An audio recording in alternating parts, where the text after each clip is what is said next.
Then the next one is the kitchen space.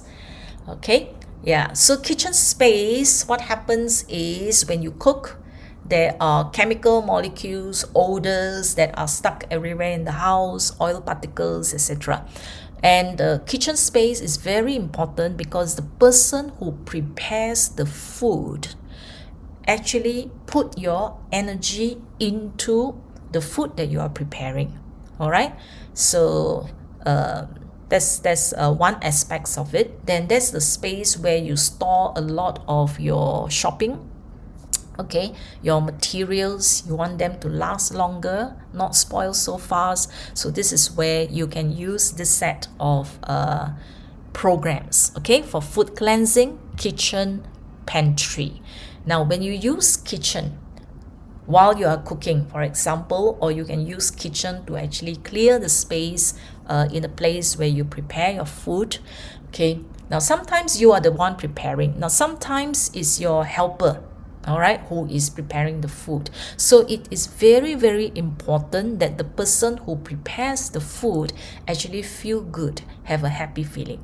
Yeah, so anything like arguments that takes place in the kitchen and all that, food that has been spoiled, they also leave behind residual energy. Okay, yeah, so you can flush out all this energy. Okay, anything like poor digestion, lethargy, all the negative things that does not support your digestive system, so all these can be cleansed from that space as well. 104, you see a lot of 104, right? All three here showing 104 is actually for the root chakra. Okay, so why kitchen has to do with root chakra? It has to do for the person who is preparing. Fear, instability, anxiety, lack. Let's say there is financial lack, and then while you're cooking, right, you feel that lack, you feel the fear, when is the next meal? Okay, and when you prepare the food, you will find that, okay, we don't have enough money, so how am I going to stretch the food that I have, the resources that I have? So all these feelings that you have when you are cooking, you're actually putting all this lack of abundance, instability, insecurity, and all that into the food, and everybody is eating it, the whole family is eating it. So therefore it's utmost important to clear away all this from the person who is preparing your food. Okay, yeah. Then solar plexus control your personal power, your confidence. So it actually helps that particular one, so that, okay, you are not angry, you are not frustrated, because everything you feel is within your control. So therefore when you cook, you present that into the food. Yeah, so all this, if you are angry, can cause digestive upset, so you're putting the wrong energy into your food. Yeah, so so 1.2 for stability, for peace. 64.2 is also for solar plexus and all that. Yeah, okay, so what else? 90 hertz, feeling blissful. Now somebody has shared with me that when she actually run the kitchen and she's preparing food, she feels happy. And then she said that she was actually, cooking in very, very happily that day. Okay, yeah, so it helps because it helps to calm your mind and make you feel happy. So the food that you cook will also have infused happiness energy into your food. Okay, promote order. Disintegrator is all these things that carry all the family tension, dense energetic imprints and all that. So all this, it can actually disintegrate the wrong energy. Now food cleansing is what you use either before on the raw materials that you are using, or after your food is prepared. You can leave it there. Okay, leave the MagHealy there for, let's say, 10 minutes to do cleansing of all your food. Yeah, that's another way. Okay, so for example, you have raw materials.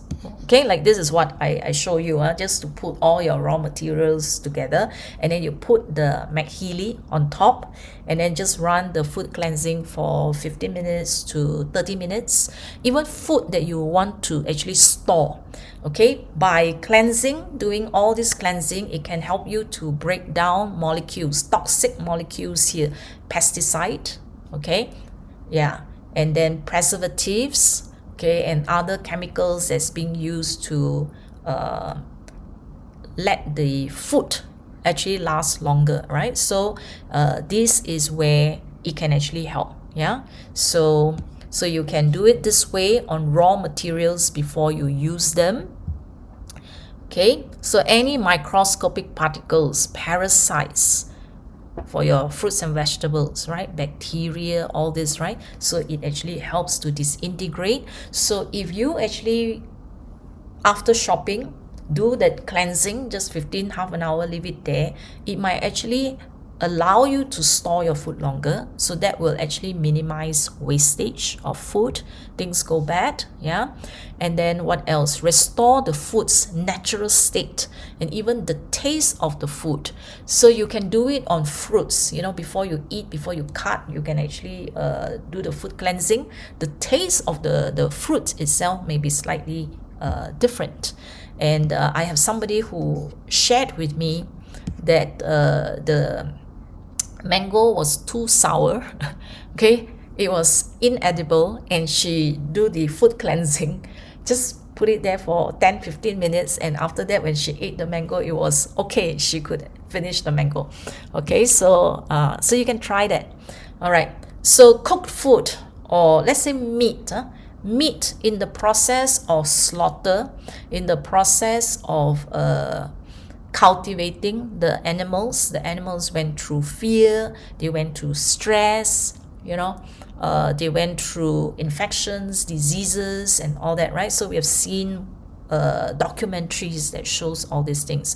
Because, for example, chicken, you grow them in very, very tight space containers, so the meat carries all this fear, stress, etc. So when you eat them, you are also eating all these energetic imprints. So when you do the food cleansing, you are removing all this. Yeah, re-energize your food, give life to the food. Okay, so yeah,